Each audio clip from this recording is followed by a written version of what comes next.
नमस्कार। एक बार फिर से आप सभी का स्वागत है राजस्थान शैक्षिक परिदृश्य की इस क्लास में, जो कि आपके थर्ड ग्रेड जो टीचर भर्ती होने वाले हैं उसमें ये नया टॉपिक जुड़ा है। इसकी चर्चा अपन ने पिछली क्लास में शुरू की थी। अपन ने देखा था कि किस प्रकार इसका इतिहास रहा है, और इतिहास के अंतर अपन ने देखा कि स्वतंत्रता से पहले कौन कौन सी यहाँ पर बातें हुई, किस प्रकार से शिक्षा का प्रादुर्भाव हुआ। फिर अपन ने स्वतंत्रता के बाद में शिक्षा के क्षेत्र में क्या क्या काम किए गए, क्या क्या निदेशालय स्थापित हुए, फिर निदेशालय को विभाजित भी किया गया और उन्होंने अपना कार्य भी प्रारंभ किया। ये सारी बातें अपन ने देखी। संस्कृत शिक्षा निदेशालय, आयुक्तालय, सारी बातें अपन ने की थी। 50 में निदेशालय बना, फिर 97 में अलग अलग किया, 98 में उन्होंने काम प्रारंभ किया। फिर आपके जो उसके इतिहास के संबंध में अपन देखा, और इन सब प्रयासों के बाद में एक स्थिति अपने सामने आई 2011 की जनगणना के अनुसार, और उसमें अपन ने देखा कि बहुत कुछ सुधार अपने को देखने को मिला इन सब प्रयासों के परिणाम स्वरूप। अब देखिए, अपन आज बात करेंगे राजस्थान में शिक्षा के प्रशासनिक क्या व्यवस्था है। चलिए शुरू करते हैं तो आज की क्लास को। और सबसे पहले आप हेडिंग डाल सकते हैं अगर आप नोट्स बना रहे हैं तो, राजस्थान में शिक्षा का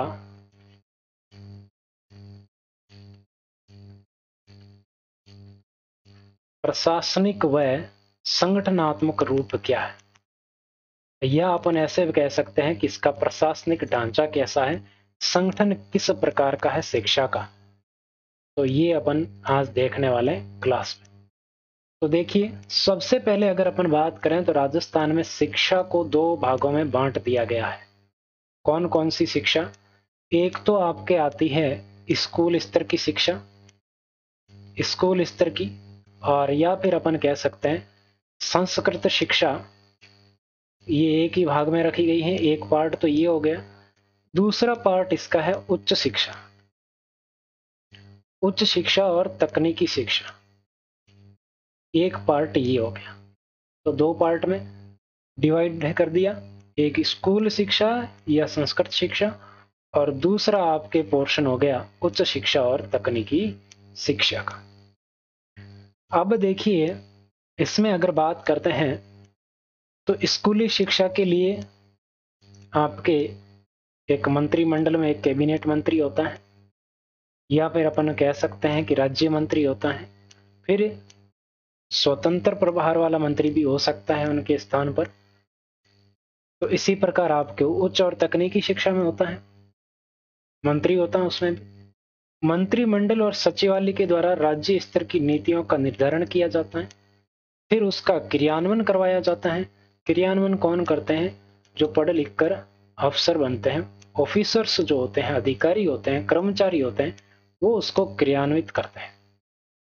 फिर विद्यालय स्तर की शिक्षा आती है, और फिर उसको अलग अलग भागों में बांट दिया जाता है।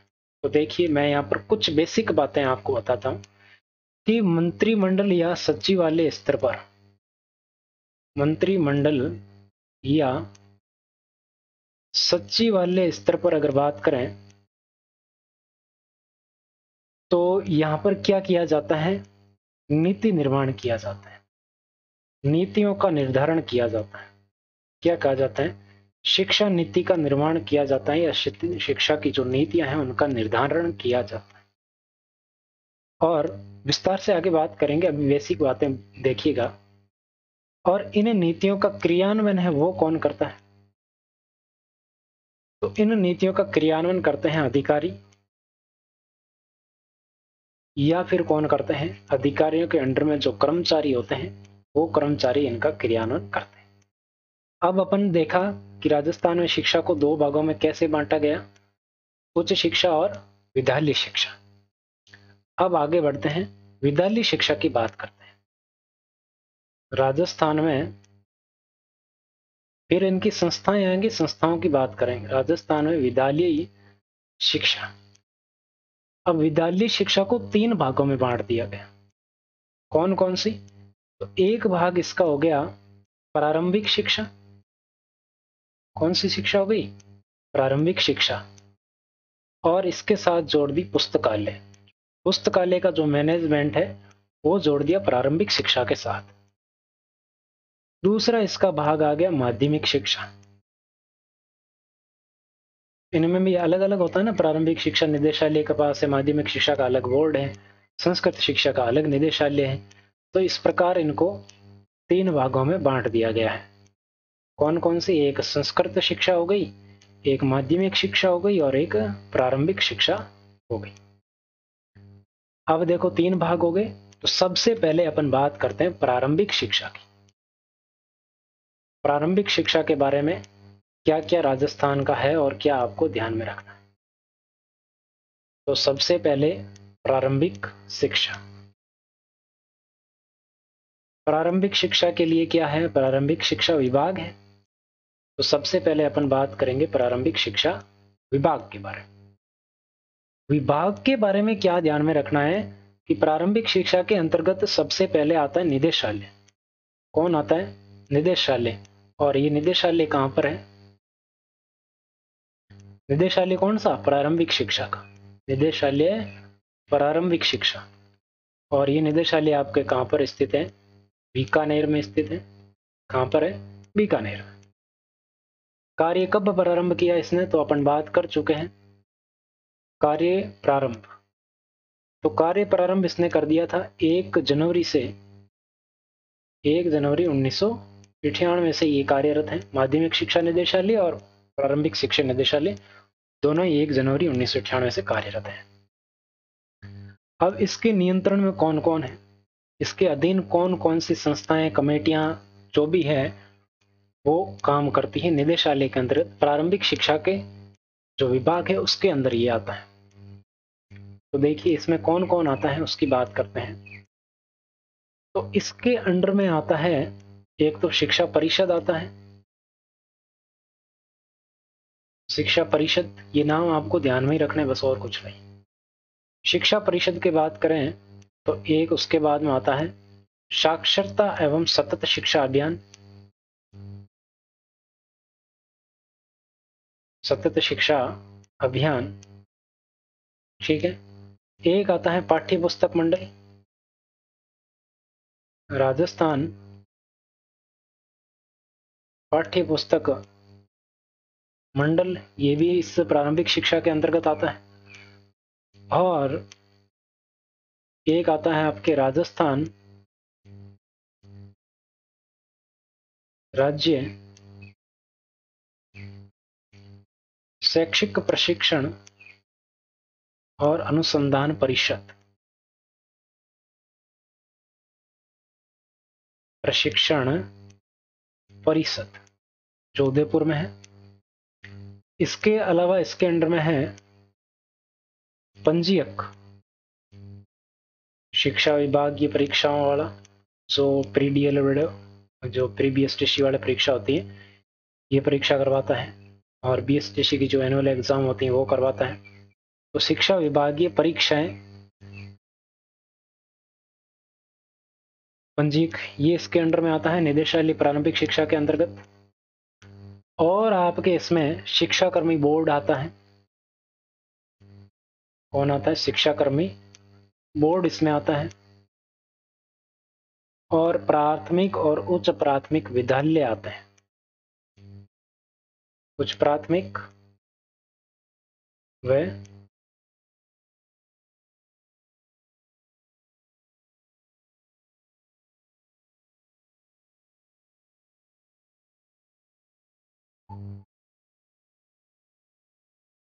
प्राथमिक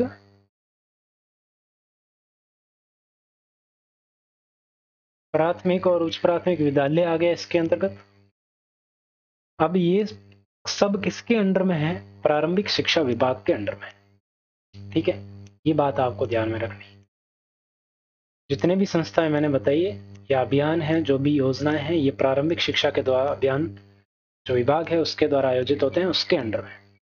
और इसका कार्य क्या है, प्रारंभिक शिक्षा विभाग के कार्य क्या क्या है, ये अपने को देखना है।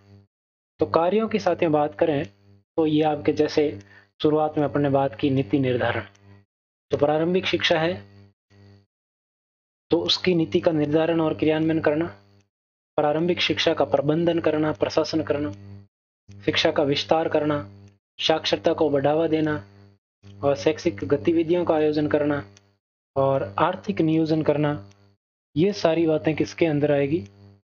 ये आपके प्रारंभिक शिक्षा विभाग के द्वारा ही किया जाता है। तो देखिए ये बात भी अपन कर लेते हैं इनके कार्यों की। तो प्रारंभिक शिक्षा विभाग के कार्य, प्रारंभिक शिक्षा विभाग के कार्य क्या क्या है ये आपको देखना है। तो कार्य में देखो, एक तो आपके नीति निर्धारण। कौन सी नीति निर्धारण? प्राथमिक या प्रारंभिक शिक्षा नीति का निर्धारण। शिक्षा नीति का, चलो मैं पूरा लिख ही देता हूं इसको।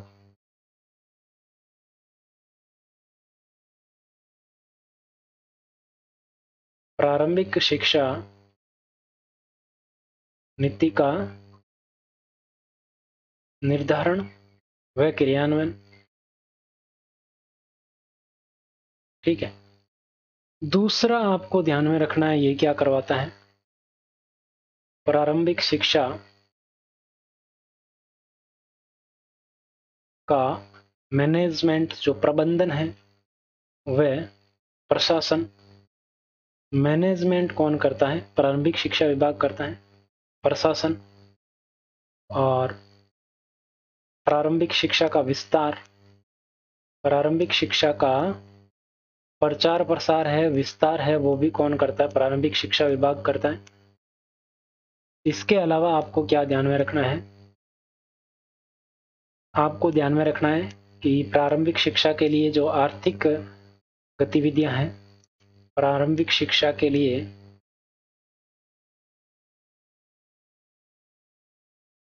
आर्थिक नियोजन, ये भी कौन करता है? प्रारंभिक शिक्षा विभाग करता है। और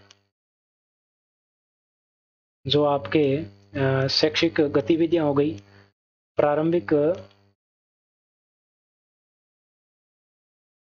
शिक्षा एवं साक्षरता में बढ़ावा देना,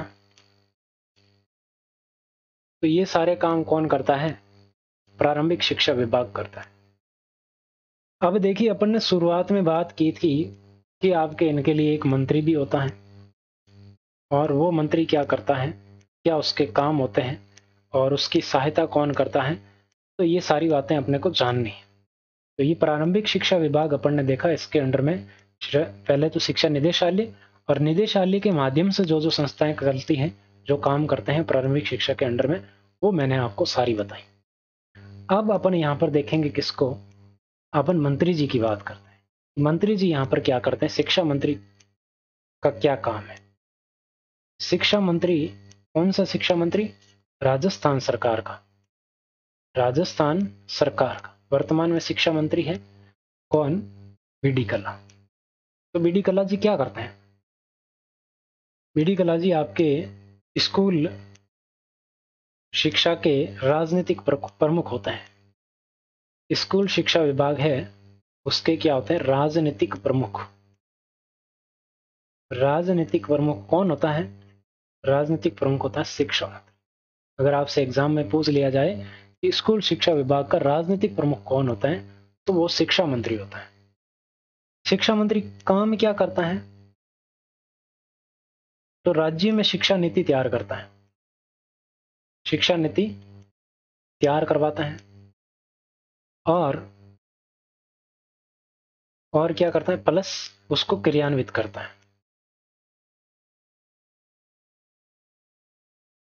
शिक्षा नीति तैयार करना और क्रियान्वित करना, या क्रियान्वित करवाना भी अपन लिख सकते हैं, क्योंकि खुद तो करता नहीं है, अधिकारियों के माध्यम से क्रियान्वित होती है।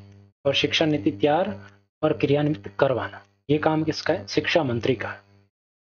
और शिक्षा मंत्री की सहायता के लिए कौन होता है?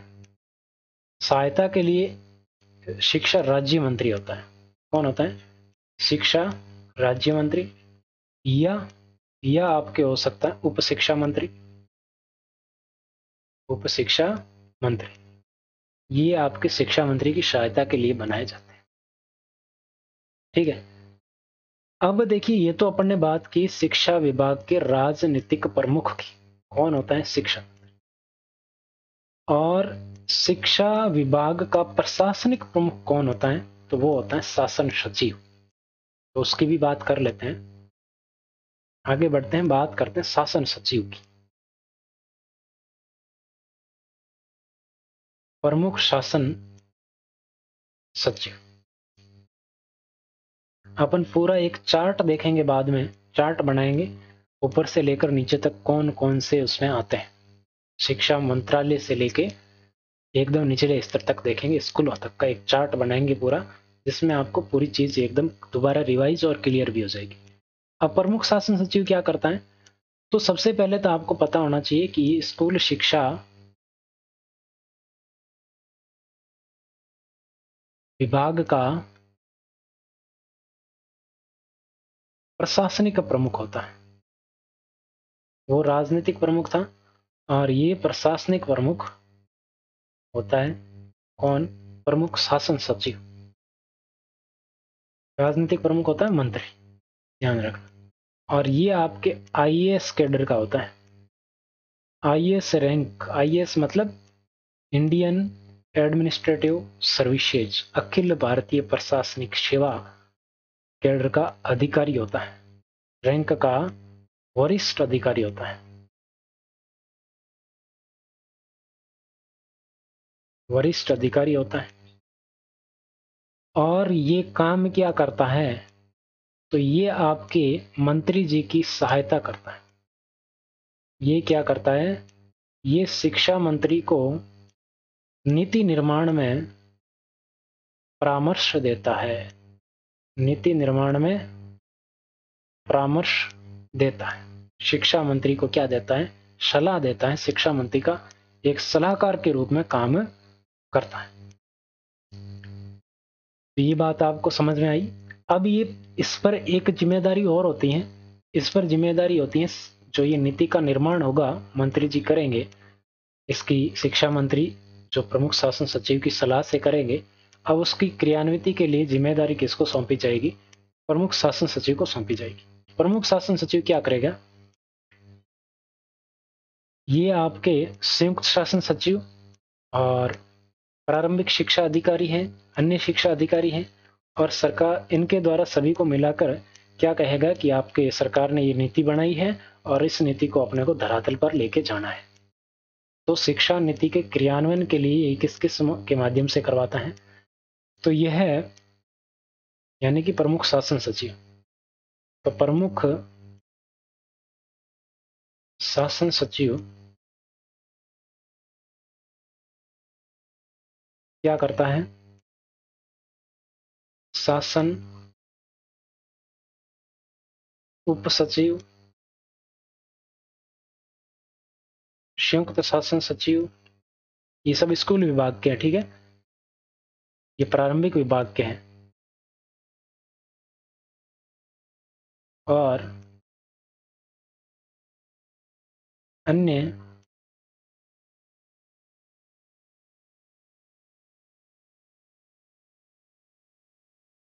अधिकारी या अधिकारियों द्वारा के माध्यम से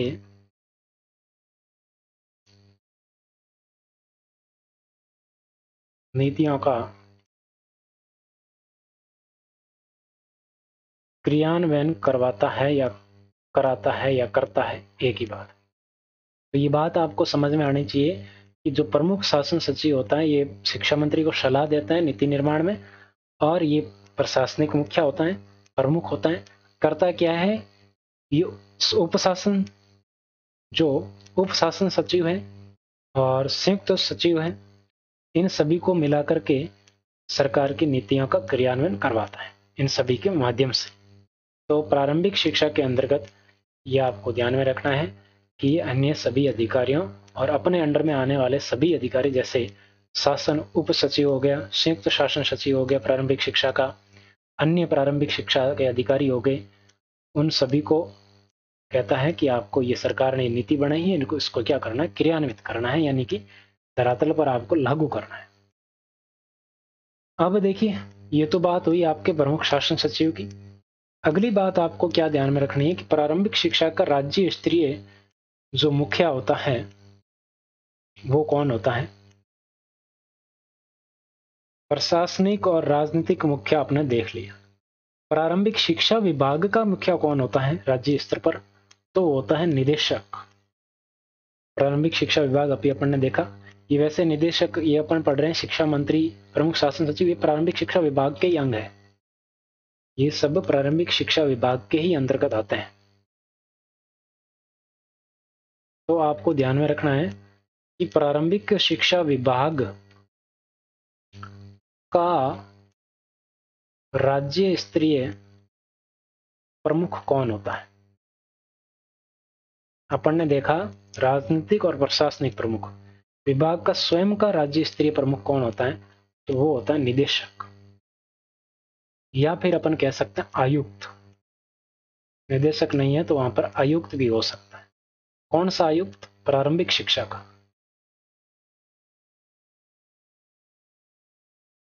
ये आपको ध्यान में रखना है। और इनका कार्यालय कहाँ है प्रारंभिक शिक्षा के राज्य स्तरीय प्रमुख का?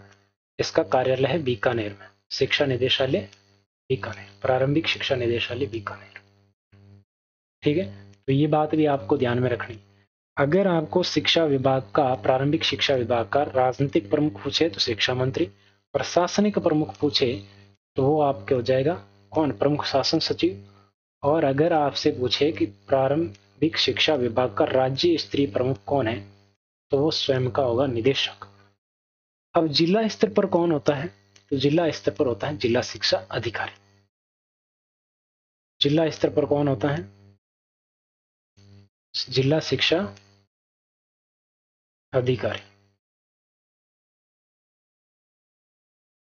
ठीक है, और ये जिला शिक्षा अधिकारी है वो किसके अंडर में काम करता है?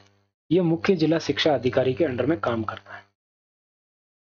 जिला स्तर पर प्रारंभिक शिक्षा जो विभाग है उसका सर्वोच्च अधिकारी बीओ ही होता है, डिस्ट्रिक्ट एजुकेशन ऑफिसर। यही होता है जिला शिक्षा अधिकारी। और ब्लॉक स्तर पर अगर बात करें, ब्लॉक स्तर पर होता है ब्लॉक शिक्षा अधिकारी, मुख्य ब्लॉक शिक्षा अधिकारी। ये हो गया ब्लॉक स्तर पर। ये क्या करता है? ये पंचायत समिति के नियंत्रण में काम करता है, यानी कि पंचायत समिति ब्लॉक के सभी प्राथमिक उच्च प्राथमिक विद्यालय हैं, उनके प्रधानाध्यापक हैं, उनके बीच समन्वय, नियंत्रण और मॉनिटरिंग का काम करता है ब्लॉक शिक्षा अधिकारी। और जिला शिक्षा अधिकारी क्या करता है? ये सीडीओ जो मुख्य जिला शिक्षा अधिकारी होता है, डीपीसी होता है, समग्र शिक्षा का जो अभियान का है उसका नियंत्रण निर्देशन, ये सब कार्य कौन करता है? जिला शिक्षा अधिकारी करता है। ग्रामीण क्षेत्रों में पंचायती राज संस्थाओं का भी नियंत्रण होता है, ये भी आपको ध्यान में रखना, पहले भी मैंने बताया, क्योंकि ग्रामीण क्षेत्रों में प्रारंभिक शिक्षा को पंचायती राज संस्थाओं को हस्तांतरित कर दिया गया है। अब देखिए ये बातें सारी आपको समझ में आ गई होगी, यहाँ तक कोई दिक्कत नहीं है। अब एक अपन हायरार्की बनाते हैं, यानी कि पूरी हायरार्की को समझते हैं एक साथ में। फिर अपन बात करेंगे प्रारंभिक शिक्षा के अंडर में कौन कौन सी संस्थाएं आती हैं, राजकीय संस्थाएं, स्वशासी संस्थाएं कौन सी हैं, जिसको स्वायत्त शासी संस्थाएं बोलते हैं, उन सभी की एक एक की बात करेंगे। ठीक है, तो देखो निदेशालय के बाद पहले भी अपन कर चुके हैं, निदेशालय के द्वारा क्या क्या काम होते हैं फिर से अपन बात करेंगे, इसको विस्तार से और देखेंगे। अब देखिए प्रारंभिक शिक्षा विभाग की सारी बात हुई है, अब इसको एक चार्ट के माध्यम से अपन समझते हैं। तो चार्ट में सबसे पहले अपन बात करते हैं किसकी? प्रारंभिक शिक्षा विभाग की। तो हेडिंग डालिए, या फिर आप ऐसे लिख सकते हैं, प्रारंभिक शिक्षा विभाग की प्रशासनिक संरचना। प्रशासनिक संरचना या प्रशासनिक संगठनात्मक ढांचा जो है वो एक ही हायरार्की में समझते हैं, विस्तार से अपन इसको देख समझ चुके हैं। अब देखिए सचिवालय स्तर से अपन प्रारंभ करते हैं। सबसे पहले बात करते हैं सचिवालय स्तर की। तो सचिवालय स्तर की बात करें तो सचिवालय स्तर पर कौन होता है? शिक्षा मंत्री या शिक्षा राज्य मंत्री है, या फिर स्वतंत्र प्रभार वाला मंत्री है। तो यहाँ पर कौन कौन हो सकता है? या तो आपके होगा शिक्षा मंत्री, या शिक्षा राज्य मंत्री, या शिक्षा राज्य मंत्री स्वतंत्र प्रभार,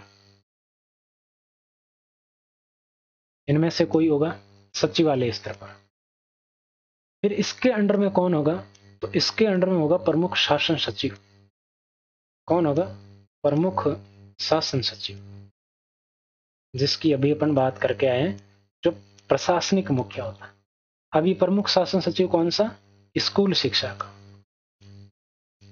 स्कूल शिक्षा, पुस्तकालय होगा। पुस्तकालय पहले भी मैंने आपको बताया कि ये आपके इसके अंतर्गत है पुस्तकालय, और भाषा विभाग। तो इसको मैं ठीक कर देता हूं, पुस्तकालय और भाषा विभाग का जो सचिव है वो आपके शिक्षा मंत्री के अंडर में, यानी कि उसका सलाहकार के रूप में काम करता है। फिर इसके अंडर में कौन होता है, प्रमुख शासन सचिव के, तो प्रमुख शासन सचिव के अंडर में आता है इसके नीचे आयुक्त।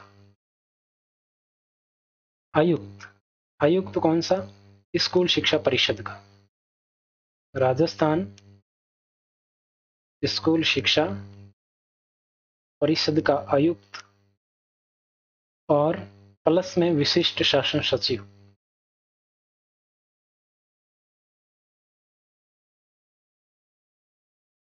विशिष्ट शासन सचिव कौन सा, स्कूल शिक्षा का।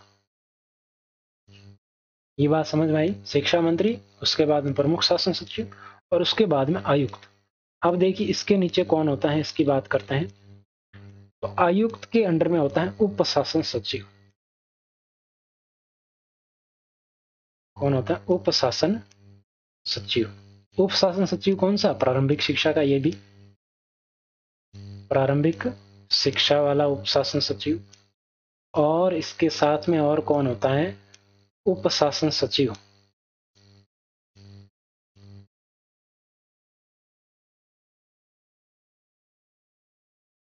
आयोजना विभाग का। आयोजना विभाग का उप शासन सचिव भी आयुक्त के अंडर में ही काम करता है। अब ये तो बात हुई सचिवालय स्तर की। अब यहां पर अगर बात करते हैं अपन, आ जाता है निदेशालय। सचिवालय के अंडर में कौन है, सचिवालय के अंडर में है निदेशालय। निदेशालय कौन सा, प्रारंभिक शिक्षा का, माध्यमिक शिक्षा का नहीं है, प्रारंभिक शिक्षा का निदेशालय। इतनी देर अपन किसकी बात कर रहे थे, वो अपन जो ऊपर पढ़े हैं वो सचिवालय स्तर के हैं।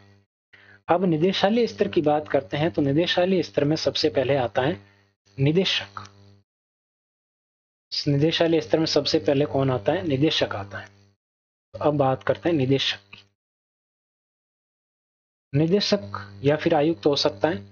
निदेशक कौन सा, प्रारंभिक शिक्षा विभाग का, प्रारंभिक शिक्षा एवं पंचायती राज। कभी आदेश देखना निदेशालय को, उसमें लिखा आता है पंचायती राज, साथ में लिखा होता है पंचायती राज प्रारंभिक शिक्षा।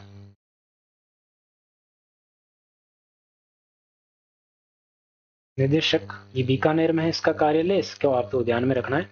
प्रारंभिक शिक्षा और पंचायती राज का निदेशक बीकानेर। अब देखिए इसके अंदर 3 भागों में डिवाइड हो जाता है निदेशक, यानी कि निदेशालय। निदेशालय से एक संस्था यहां पर आ जाती है RSCERT,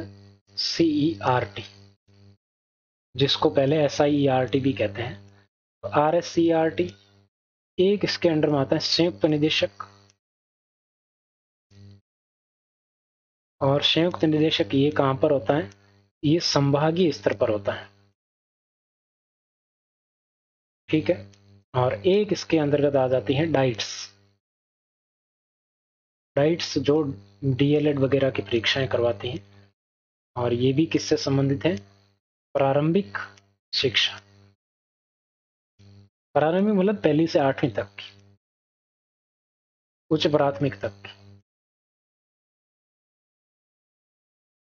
तो यहाँ पर ये 3 भागों में डिवाइड हो गया। तो यह भी डाइट अपना अलग काम करेगी, RSCERT है वो अपने अलग क्षेत्र में काम करेगी, और संयुक्त निदेशक है इसको अपन आगे लेकर चलेंगे, ये अपने आगे तक जाएगा। तो ये आपके 2 संस्थाएं हैं, ये अपने स्तर पर स्वयं काम करने लग जाती हैं यहां से। अब देखिए इसके अंडर में कौन होता है, संयुक्त निदेशक के अंडर में, संभागीय आयुक्त वाले में, तो यहां पर आ जाता है मुख्य जिला शिक्षा अधिकारी। मुख्य जिला शिक्षा अधिकारी कौन सा? प्रारंभिक शिक्षा का। ये भी प्रारंभिक शिक्षा का है, ध्यान रखना। और इसके अंडर में कौन होता है? जिला परियोजना समन्वयक प्लस जिला परियोजना समन्वयक, जिसको बोलते हैं समसा, समग्र शिक्षा अभियान। समसा, इसी को बोला जाता है CDEO व DPC। CDO का मतलब हो गया chief district education officer. DPC का मतलब ये हो गया जिला परियोजना समन्वयक। ये आप देख लेना, मेरे को नहीं पता। अब आपको बस इतना ध्यान रखना है कि मुख्य जिला शिक्षा अधिकारी और जिला परियोजना समन्वयक है, ये आपके संयुक्त निदेशक के अंडर में काम करते हैं। और इनके अंडर में कौन काम करता है? जिला शिक्षा अधिकारी। जिला शिक्षा अधिकारी, जिसको बोलते हैं DO। ये भी कौन सा? प्रारंभिक शिक्षा का है, ठीक है, प्रारंभिक शिक्षा। और इसको क्या बोला जाता है? DO बोला जाता है। ये आपके जिला स्तर पर मुखिया होता है, जिला स्तर पर, ठीक है। अब देखिए इसके अंडर में कौन आ जाएगा? शिक्षा अधिकारी जिला वाले के अंडर में, जिला वाले के अंडर में आ जाएगा मुख्य ब्लॉक शिक्षा अधिकारी।